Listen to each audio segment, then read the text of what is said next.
we're taking on a huge challenge this week to not only design our brand from scratch, but we're going to do packaging design, product photography, website design, and then wrap everything up together in a brand guide at the end. Some things will run smoothly and some things will be a little bit more of a learning curve as we do a little bit of learning ourselves. So come along for this journey and see how you can tackle branding projects with lots of different deliverables. First off is branding. Before we start diving into creating mood boards and designing, I want to truly understand the mission of the company and what they stand for and the tone of the brand. The fictional brand that we're designing for today is called Citrus, and it was created by Emma, who wanted to relax and decompress a little bit from her day job, and then eventually turned it into something she could sell at markets, and now a full-on brand that she wants to promote. The tone of their messaging is very friendly, personal, but also a little bit witty because they do want to appeal to millennials. So we want to make sure that we incorporate this feeling into the visuals of the brand. Some of the keywords that we're going to be incorporating today are homemade, elder millennial, and cottagecore. To create this brand identity, we're going to need to create a dynamic logo that works in lots of different formats, packaging design that the product can go in and that can look beautiful on the shelf. We're also going to be looking at how to do everything practical, like how to actually set up your packaging in Adobe Illustrator from scratch and export it so that everything is turning out right when you're sending it to the printer. We're also going to be creating custom illustrations, and we're going to attempt to take the product photography. This photography should be something they can use for their website or social media posts, for example. So we want to create both videos and photography. I'm going to try to take these photos myself, but this is not something I usually do, so I also have a backup plan. Let's jump into the brand research and start actually creating a stunning mood board that reflects the brand values. One great way to find kind of related keywords is to go to places like Google Trends or to Pinterest, for example, Pinterest Trends, and to search for the word that you originally have, like cottagecore, and then you can find other options that the same audience, or at least a lot of people on that platform, have searched for. In my case, I found two other words that I think are super interesting. One of them was light academia. So you might have heard of dark academia, which is this kind of library feeling, often this kind of green background that we have, but also a lot of books and darker themes like magic. With light academia, it's very similar, but you have the light version. That fits in really well with a cottagecore vibe, where it's often a maximalist. And we also have a lot of botanicals and things like that. And then we also have another term which is similar to the elder millennial, and that's grand millennial. And those two keywords really say very similar things, but it's just good sometimes to get a more wide search base when you're looking for inspiration. This way you can find things that aren't so specifically niche and that don't look exactly like one product, because you're pulling on lots of different trends to put together kind of one cohesive mood board for yourself. So let's use these different terms and jump into places like Pinterest to find inspiration images, or places like Dieline, for example, for packaging specific inspiration. I use the Milanote extension on my computer so that I can actually save images straight to my mood board and I don't have to download them to my computer first, which saves a lot of time and just doesn't slow down my computer, so I really appreciate that. I can then go into my Milanote board and I can actually make little comments, because I don't know if it's just me, but sometimes I just forget why I actually saved an image in the first place. I might really love it for a specific reason, and then when I come back to it like a week later, I just don't really remember why. So I think that's a great way to just kind of make sure that your mood board is telling a cohesive story and you're remembering your great ideas. You can also pull colors directly from the different inspiration images, and I think this is such a great jumping off point, because I often find colors that I really love and then I start tweaking them a little bit, and then once I actually start creating the brand identity, then I keep tweaking them a little, but it's a great place to start grabbing those things that you're gravitating towards. Looking at this inspiration that we found, I think we need to strike a good balance between two different sides. On the one hand, you have all of these inspiration words like cottagecore and elder millennial and very cozy homemade. This is going to be a lot more things like florals and hand-drawn illustrations, and a little bit more of things like gingham and texture. On the other hand, they have this kind of witty tone, and we want it to not feel too old style. We want it to be a little bit more modern. So I still want to use that to create a balance. I think a way to do that is to have the logo, which is a little bit more timeless, and then to use photography as a way to also bring in a little bit more of a modern feel, but then use these other elements like typography and the illustrations, for example, to create a little bit more of that cozy cottage feeling. Keeping all this in mind, let's get some logo ideas.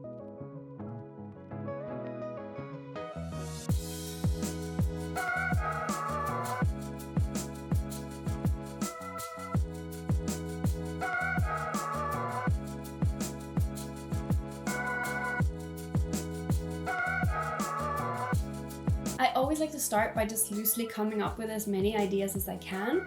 So in this case, because it's called citrus, there are very obvious answers around the letter S, for example. We have lemons, we have the kind of little splash going on. So I've explored lots of those different options, but many times you kind of have to push through because all of those original ideas that you're gonna have, they usually come after you've gone through these very obvious ones. The idea that I ended up liking the most was to have a lemon flower because it's really simple. It's got these really pretty petals. It's a very organic shape, but it's also a very geometric shape. So I think we could play around with that a lot. Before I create the clean version in Adobe Illustrator, I'm going to work on the Wordmark first because I want to make sure that it's going to work together cohesively. I like to find a font that feels really clean and modern, but that doesn't feel corporate or like it's stripped of all personality. So I still wanted to have a little bit of character in there. I've been looking at lots of fonts like you do, and I found these two that are my absolute favorites. They're super different, so I want to think about how we're going to use them. This first one feels kind of inspired by like a typewriter, so I do think that works really well for that kind of cottagecore vibe, but I actually really love the second one because the capital R in it is working really well to bring a lot of character. But of course, we can't just have it be one capital R and the rest of them lowercase because that's going to feel really unbalanced, so they're going to have different heights.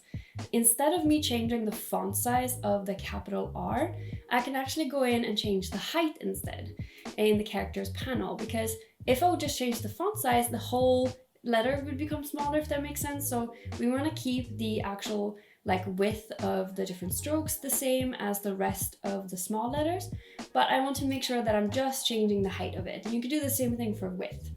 So I'm going to do that, and I think this is the one we're going to go with, but I am not quite happy with the letter T. I feel like the top of the T is giving me a little bit of a different feeling to the rest of the tops of the letters. So I'm actually going to go in and just expand this and then cut off the top of the T and replace it with the same section from the R that comes after. So this way that they're actually matching really well. I also like to just play around and see if I'm going to take it further by, for example, creating a little connection between different letters. But in this case, I think we just want to keep it really simple and really clean. I do still really like this kind of typewriter face, and I think that the one that we have for the logo is going to be very overwhelming and a bit too much, maybe a little bit too Gen Z if we would have it for actual titles. So I think what I'm going to do is I'm going to keep the typewriter one for titles and for the main text.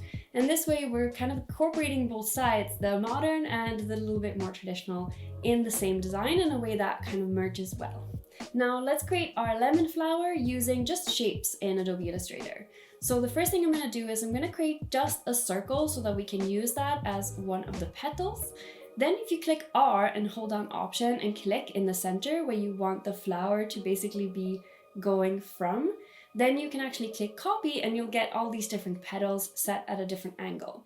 So you can experiment here and see if you want them to be further away, where you want that center point to be, closer or further from the middle of the shape. And that way you're creating a lot of different options and you can see how they work together and which one looks the best. I think I like this one the most, so then I'm going to add the little filaments in here and just make sure that I'm creating a little bit more of an interesting shape that we can use for the icon. Next up is lockup, so how the word mark and the icon and any other information that we want to include is all going to work together in different setups. This is where we're really starting to understand if that icon and that word mark works together or if we need to make any tweaks. And I actually feel like the flower is way too blobby. It kind of feels a little bit more like a cherry blossom flower, which is super pretty, but it's not a lemon flower. So I'm gonna go in and change the shape of this flower and see if that actually helps.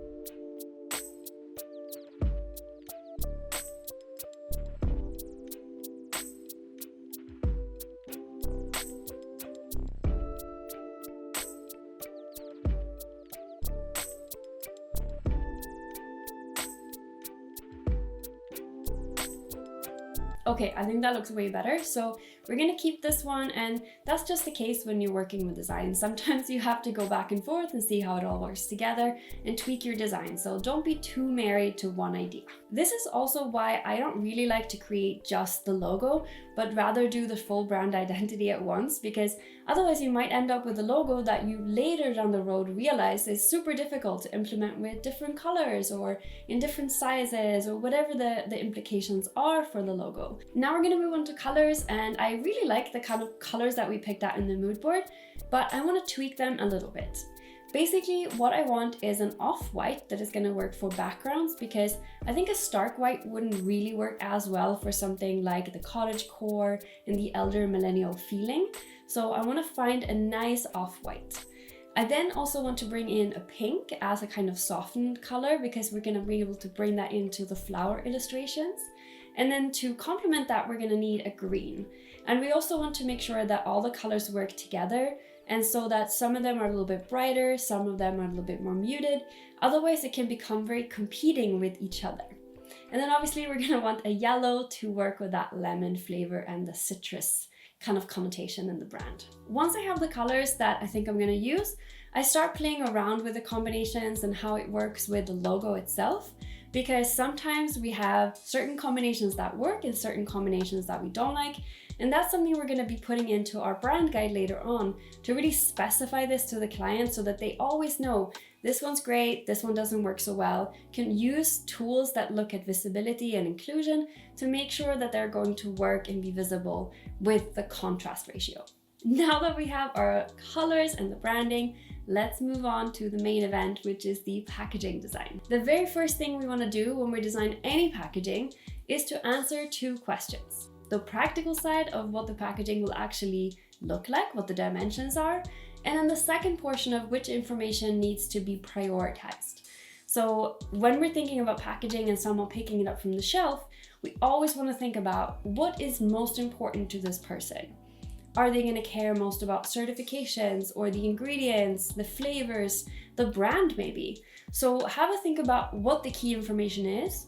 One way to find this out is to look at both brands that are competing with you on the shelf, and that could be a virtual shelf like in a store, like a website, but it could also be in a physical shop. So you could also go and look in, let's say, the food aisle and see what other cookie brands look like. You can also look at other brands that target the same audience.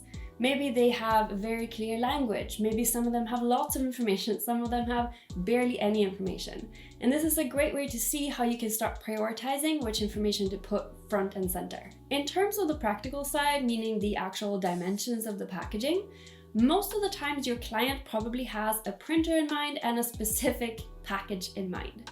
This means that the printer, they often have actual templates that you can download directly from their website. This makes it so much easier because you can open it, let's say in InDesign or in Adobe Illustrator, and use that just to put your design on top. They usually also include instructions about how to actually export the packaging design when you're finished with it, and they have a really easy way to proof it. Sometimes though, especially if the packaging is very, very simple, let's say it's a wraparound around a bottle, it might just be a specific shape, like a rectangle, and then you have a little bit of an area at the end that's like a safe zone where it's going to be overlapping. So sometimes packaging is incredibly simple. Sometimes you have things like cutouts and overlapping areas and areas for glue. So it really depends on the product that you're designing for. If you need to create your own packaging template, so that's what we're going to do today, because I'm actually just making up this product packaging based on a mockup that I found. So we're going to do that in Adobe Illustrator. Before I jumped into Illustrator, I just made a quick sketch so I knew what the different sides that I needed were and what the different kind of cutouts would have to be so that I knew I had enough space. Once I have these dimensions for each side, I set up an Adobe Illustrator document, and we're going to be adding one artboard for each side. So don't worry about the size of the artboard at this point. The important thing to pay attention to are the color settings. It should be set to CMYK since we're working with print. And the resolution. We want this to be set to 300 dpi because we want a really crisp result at the end. Now that we're in the document, go ahead and create one artboard for each side by clicking the little artboard icon and then specifying the exact dimensions up in the right-hand corner. This size of the artboard should be including both the packaging itself and any bleed or other areas that you need to include, like these little areas to be folded in, for example. If you get dimensions from a printer that says, for example, 10 by 15 centimeters plus 5 millimeter bleed, you're probably better off setting up that bleed right as you're creating the document. But in this case, we're going to have all these little cutouts and things, so I'm just setting up the total size of the artboard for each side. So we're going to have one for the sides that go on one side, bottom, and other side, and then front and back. I hope that makes sense, but I'll show you kind of my drawings here so you'll understand better. So here are the different artboards that we have.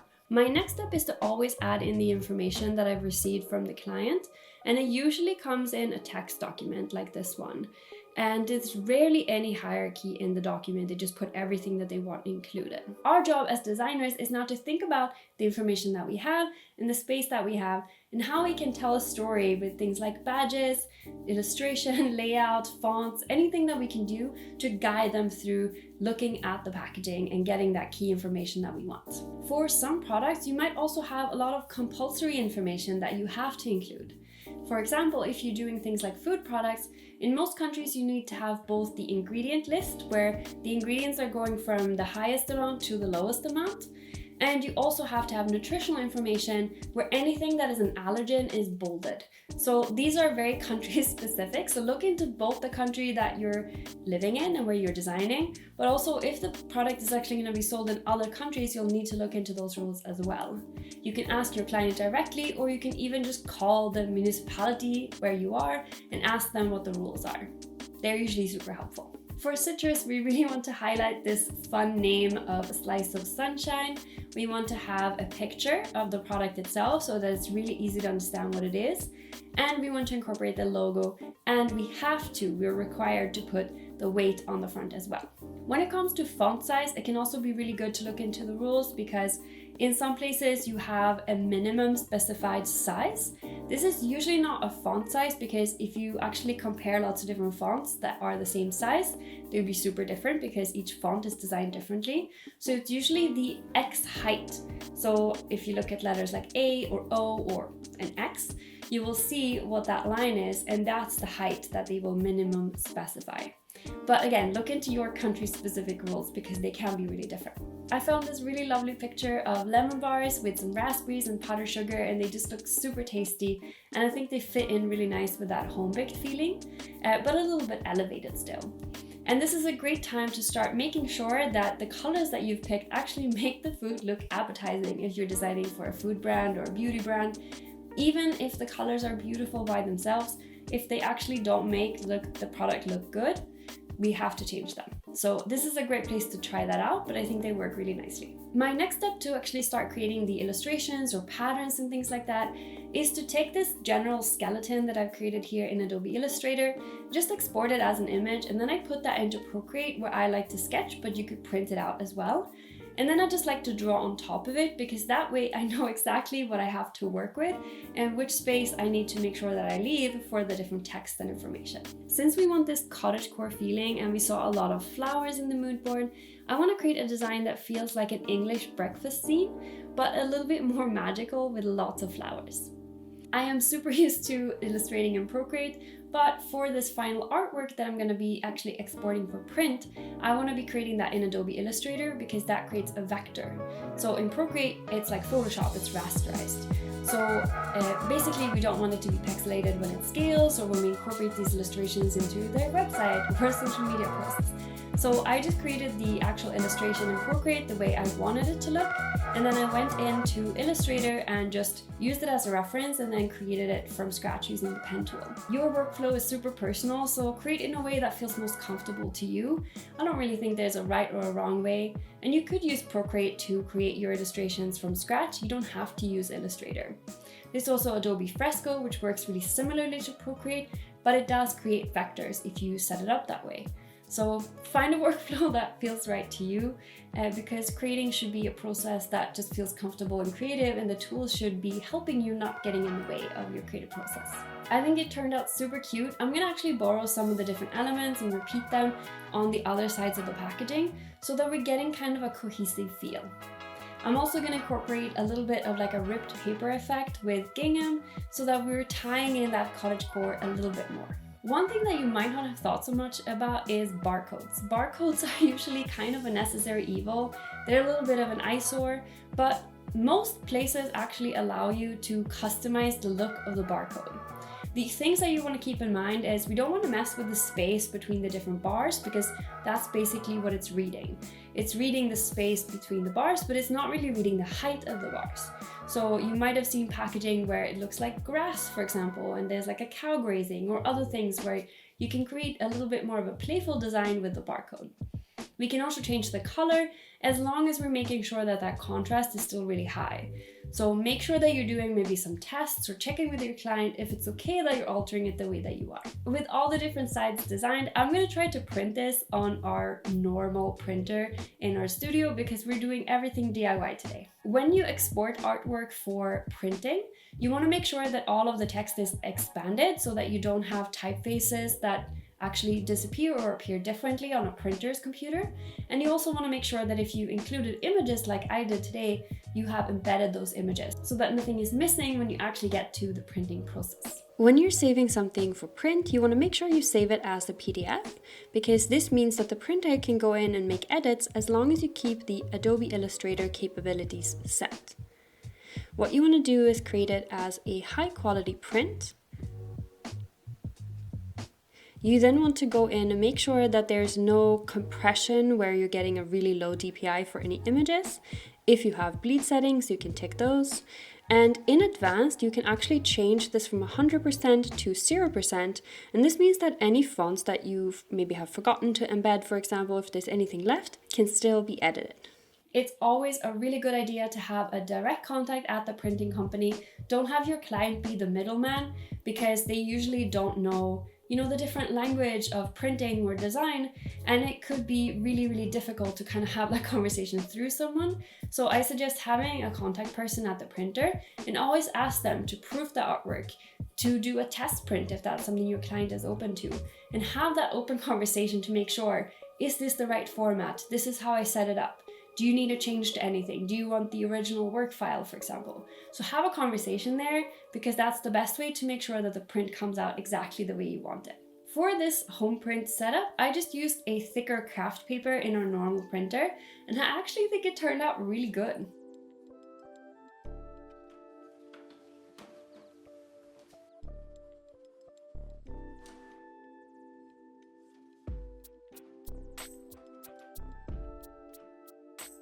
Everything is printed and I'm really excited about how it came out. To make my life a little bit easier, since I'm cutting these myself, I've just made these little indications of where I'm cutting and where I'm actually folding. So let's assemble the packaging and see how it comes together.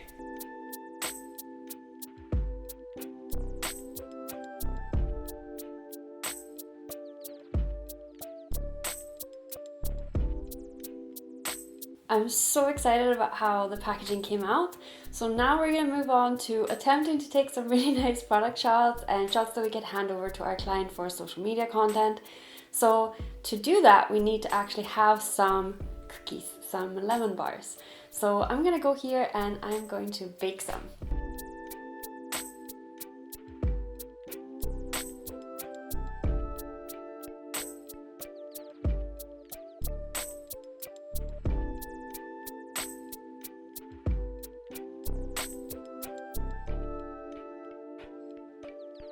Which ones? These ones? Yeah. Now, I'm not saying this video was an excuse to bake, but also what isn't an excuse to bake. So let's do some product photography and see how it turns out. This is completely something we don't usually do. We do it just for social media ourselves, but I think it could be something that'd be great to offer to clients. So we're gonna give it a try.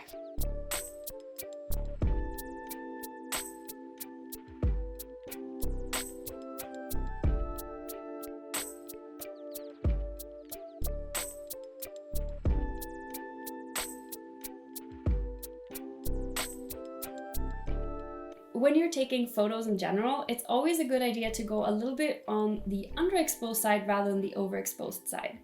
When we have overexposure in our photos, it basically washes out the colors quite a lot. So you can always up the exposure a little bit in post, but pulling it down, you're gonna get very washed out photos.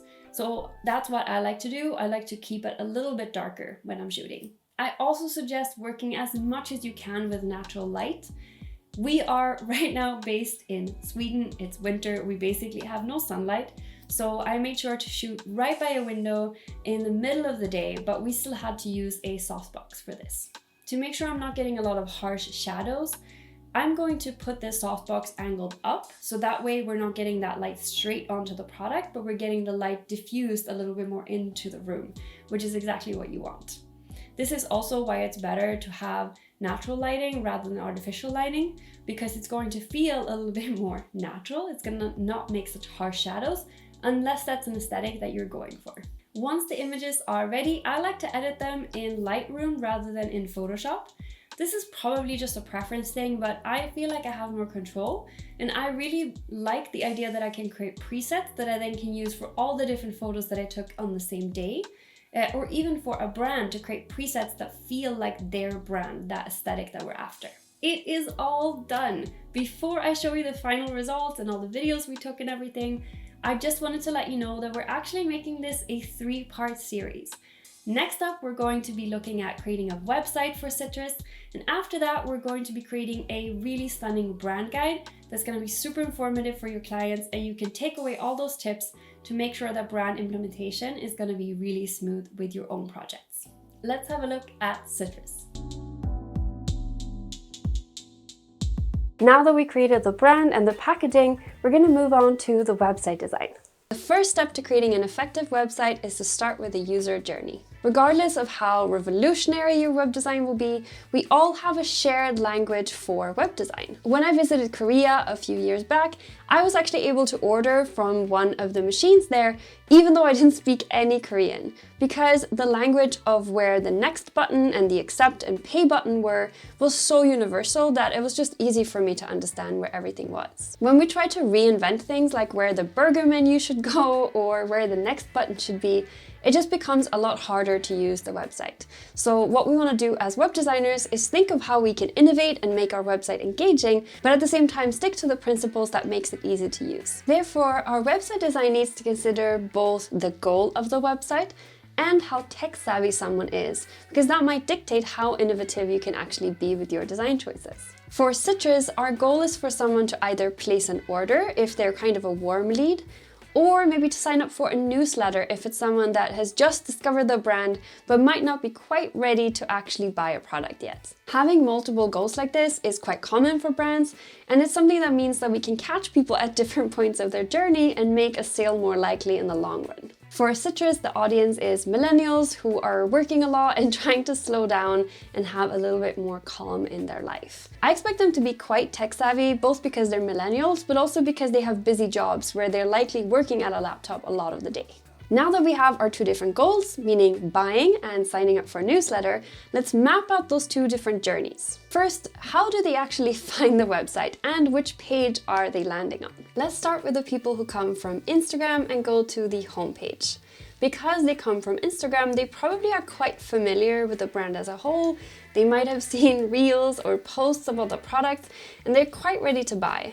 But what we need to do now is to think about what additional information that they might need from that page in order to make that purchase. I would say it's probably the range of products. They probably want to know the price, if it ships to them and how that shipping process works, and probably also things like allergens, for example, since it's a food product. Some might also want to know if there's a local cafe or store that sells the products near them. So we might want to include a stockist list as well. So in terms of our user journey, someone would land on the homepage, maybe click on either the products themselves or on the products tab.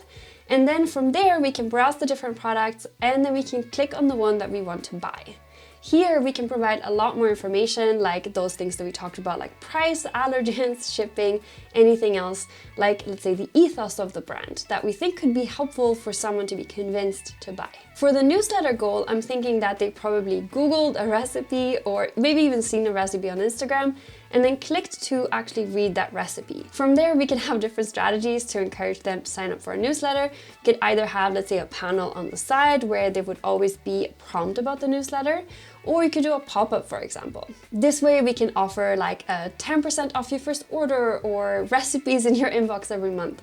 And that would be a great way to encourage someone to actually want to sign up for that newsletter, with content that's already relevant to what they have searched for. Next up, we're gonna dive into wireframing, but before we do that, I just wanna mention a couple things to think about to make your website a bit more sustainable. As designers and creatives, we actually have the power to make our clients' business a lot more sustainable. And that's why I think it's such a great thing to put into your process. First off, we want to stick to a website that is easy to use and that loads as fast as possible.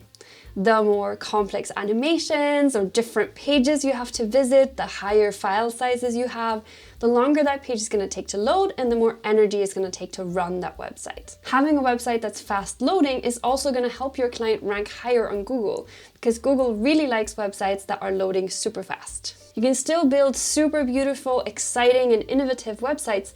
Just start with the core things that actually need to be there and then add in the other things as sprinkles when you think that they can enhance the experience. Now I'm in Adobe XD, and the very first thing I'm going to do is set up the different artboards that we have in the user journeys that we've created before.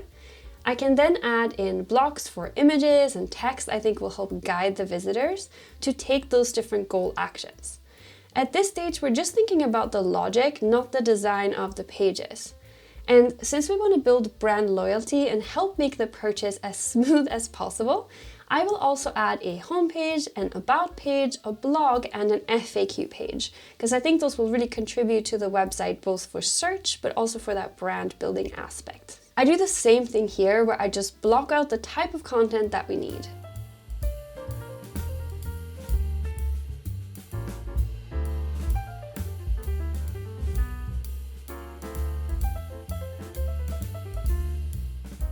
If you're unsure what to actually include on these pages, have a browse at competitor websites, because that usually gives you an idea. Most of them have a very similar structure, and then you can decide where you want to follow that structure or where you want to throw in something different. So let's say, for example, that your client's products are locally made and the competitors are not.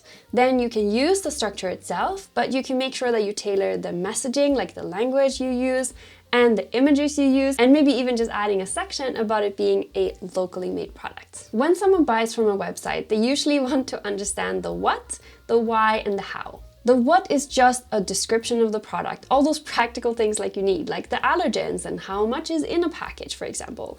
All of the things we would probably bunch up as features. The why is when you're connecting emotionally, so that's where the branding comes in. Maybe that has to do with how you feel when you use the product, or who it makes you as a character. So a lot of people, especially when it comes to things like sustainability or ethics, you like how it makes you feel when you buy a product that aligns with your values.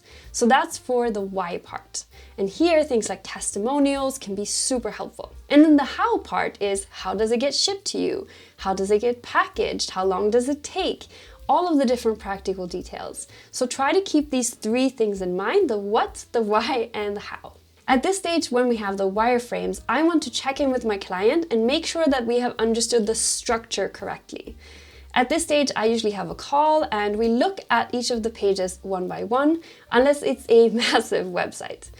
What I do is I tend to send them the link to the interactive prototype after the meeting, and they can then go in and leave comments and just try it out themselves. I use Adobe XD because it comes with the Adobe package, but you could also use a program like Figma, for example. It's totally up to your preference, your budgets, everything like that.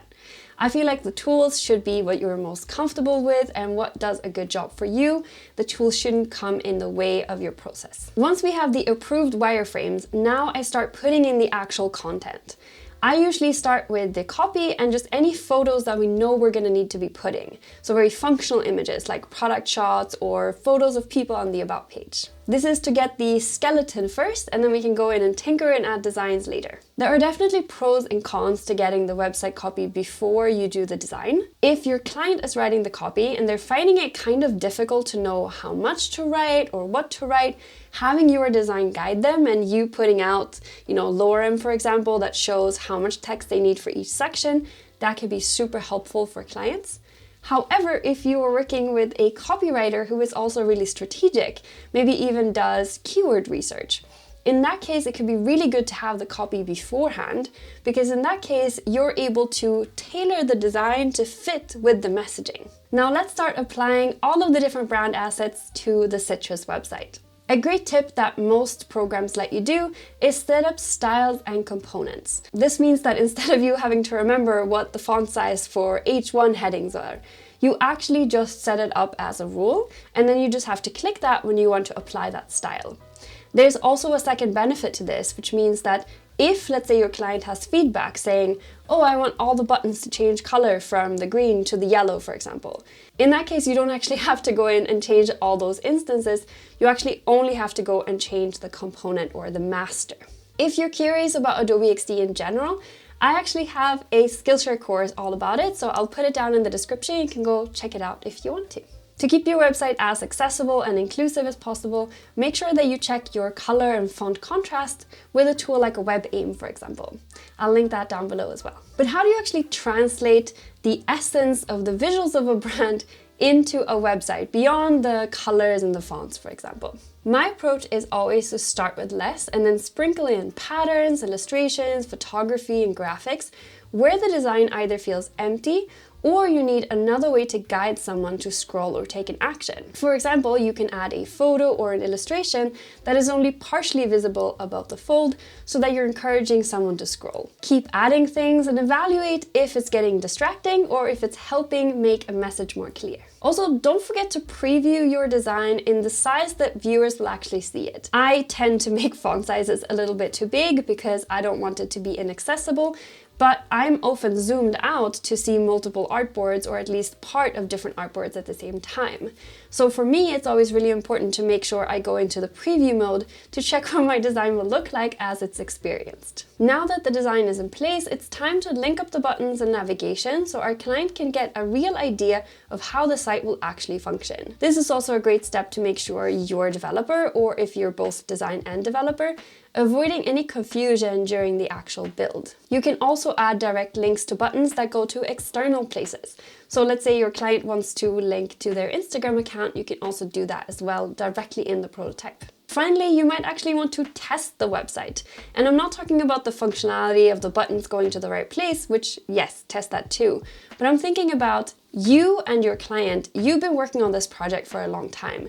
You know everything inside and out. But what about someone who has never seen it? This is where testing sites like Lyssna can come in really handy, where you can do either A/B tests for different sections that you might be wondering about which design option is the best, or you can even do usability tests where you ask very targeted questions. If you have participants that you can invite, you can do it for free for a lot of platforms, but otherwise you do have to pay for each user, but it's quite a small amount and you can get really valuable information.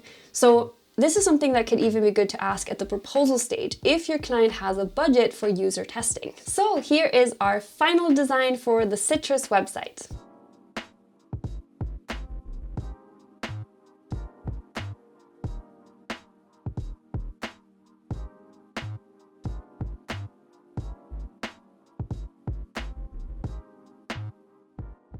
If you're curious to go and poke about and see what the prototype looks like, I actually added a link down in the description so you can go and see this prototype yourself. So now that we've done the branding, the product photography and packaging, and even the website design, now we're going to put it all together in a brand guide. Whenever you get to this point of a project, when you finish the designing part and you're moving on to actually handing everything off to the client, the way that we wrap things up, I think, has a huge impact on that ongoing relationship moving forward to set you out as a creative partner. If we can give them a brand guide that is both easy to use and that they feel super proud to share, we are showing that we understand their brand to the core and they can rely on us for future work. So what does it actually mean to create a brand guide? What should we include and what's the purpose of it? You might have heard the terms style guide, brand guide, and design system before. A style guide is basically a very, very simple version of a brand guide. We've got maybe one or a couple pages that outline what a logo is, the fonts, the color codes, very basic instructions. In a brand guide, you also typically include sections about the company missions or values, messaging, and other information that could be helpful for applying the brand, like showing social media templates, for example. Design systems are just one more advanced step. where you often have other departments, like for example web development, also add to the document as well. So for example, in some design systems that you can see, for example from Shopify, which I can link down below, you see examples of how to use code or how to style a button, for example. This is great if you have a very big company with lots of different applications and lots of new people being onboarded to the team who need to quickly understand how to apply the brand. You can create the brand guide in any file format that you want, but I suggest having it in a way where it's super easy to quickly update and edit it. So let's say your client is adding a new color or a new product, something where they need to do a little bit of a tweak. Instead of you having to actually update a document, let's say in InDesign, which is the way I used to do it before, and then having to download that file and send it to them, because that can be quite confusing in terms of which version is the latest one. Instead, use a tool like Adobe XD, Figma, or Canva, where you can just make the change, click update link, and they will have a live version, which is the latest, most updated one. I think a really strong brand guide has 3 types of content. Exactly which sections that you choose to include for the brand guide is a bit dependent on the company and their needs. So some brands might use illustrations, some might have a physical shop, some might use merchandise. So there's a lot of sections that come back. So what I thought I would do is take you through my own template that I've applied the Citrus brand to. And then you can see if there are sections that you could pick out for your own projects. And you might also add your own. The very first one is about the brand itself. This could be messaging tone, this could be brand values, it could be something about the mission or brand positioning, so how they're different from competitors, for example. This is basically setting the tone so that someone who is not at all familiar with a brand really understand not only what the design looks like, but why it looks like that. So looking at my template, I like to start with a form of index page where we can just give an overview of all the different sections that are there. And I also like to just put a couple pictures that are super indicative of the brand feeling. So that might be of a mock-up, a store, or let's say the persona or someone representing their target audience.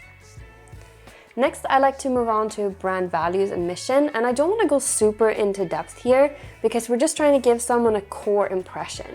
So I like to add some keywords, maybe a quote from the founder or from a testimonial, for example, and then just a couple pictures again that define the brand. Next up is tone and messaging, and this is where you can talk about how to use inclusive language, the type of language that we're using. So for example, a lawyer might have a very official language, but someone who is a cupcake store, for example, might be having a super quirky or fun language. And this is something that we can define here so that both copywriters know what to do, but also so that someone working in marketing or in design who's taking over a project is going to know exactly how you want to portray that brand. Secondly, we have pages that show different elements in isolation. So this could be the logo, color codes, and fonts, for example. In my brand guide, I always start with the logo, but sometimes I have more than one page for this. Because I want to show the different lockups and the color combinations, I want to make sure that I have enough space for this. So you can see for Citrus, we have the icon with both the icon itself and the flower stamp with the lockup there. And we also have both the dark background and the lighter background. Don't be afraid to add more than one page if you need it, if you have lots of different lockups. For colors, I like to include just some small examples here. So that could be through illustrations, it could be through photography, and we're going to get into real-world applications soon. For fonts, I think it's really important to show not just what they are, but how they will be used. So for Citrus, we have the same font for titles and body copy.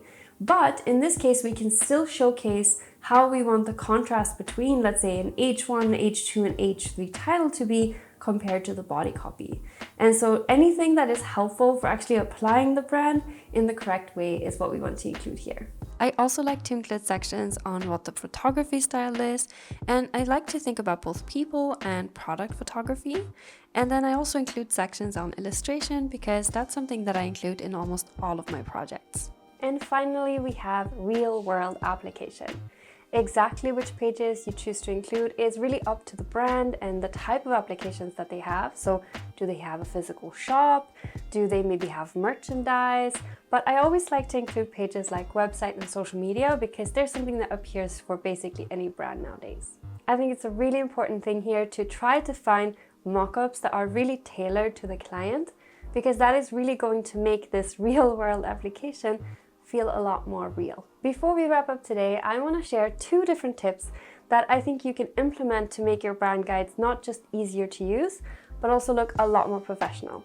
The very first one is one that I touched upon a little bit before, and that is to have an easy navigation. So I'll tell you a quick story. I was once sent this absolutely stunning 200-page brand guide made in Figma that another creative agency had made. It was amazing, it was super thorough, but it had no navigation. So when I was trying to create a brochure, I had to keep clicking through all the 200 pages to see how was the logo supposed to be applied, or what was the photography style again. You can add a navigation simply by having an index page the way I did and a way to quickly get back to it, or you can have, let's say, a side panel where you have all the different sections easily accessible. The second thing I think makes a brand guide extra special is to be able to access all the different files directly from each page. So you might have seen that in my brand guide, I have download buttons on pages like logos and fonts, for example. This goes for assets as well that you've created, like illustrations. If you ever had a client come back like a year or 2 later when they have misplaced their folders for their logos and you have to go scramble to look through your backups, this is a really good reason to have this set up. But also if someone who is maybe new to the team, or if they're working with, let's say, a new agency, they can also quickly just grab the right files without having to go through you first. That was a lot of different design elements, but I hope that you found this video helpful to give you some inspiration of how to approach both things that are a little bit more step-by-step that we are used to and that you might be used to, but also things that are a little bit more new that you might not have tried yet. If you have any questions at all, if you have tips to share, make sure to leave them down in the comments so that we can all learn from each other. Thank you so much for watching. Good luck with your projects and see you next time.